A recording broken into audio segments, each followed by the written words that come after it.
काल सरन्यायाधीशांचा जो अपमान केला तो चिंताजनक आहे अशा शब्दात काँग्रेस नेते नाना पटोले यांनी सरकारवर टीकास्त्र टाकलंय। सरकार यावर कारवाई काय करणार का असा सवाल नाना पटोलेंनी उपस्थित केला। तसंच सरन्यायाधीश हे आंबेडकरी आहेत म्हणून त्यांचा अपमान करण्याचा प्रयत्न आहे अशा शब्दात नाना पटोले यांनी सरन्यायाधीश भूषण गवई यांच्यासोबत प्रोटोकॉल न पाळल्यानं आता संताप व्यक्त केलेला आहे। भूषण गवई साहेब महाराष्ट्रात आले आणि ज्या पद्धतीनं महाराष्ट्राच्या सरकारने आणि महाराष्ट्राच्या वरिष्ठ अधिकाऱ्यांनी त्यांचा जो अपमान केला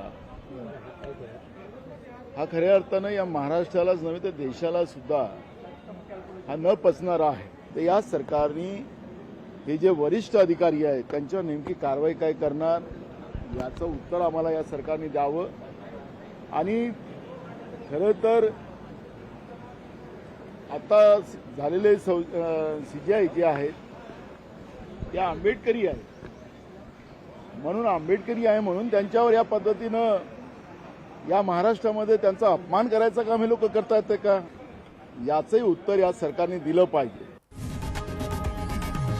लोकशाही मराठी ऐका, पहा, जागरूक रहा।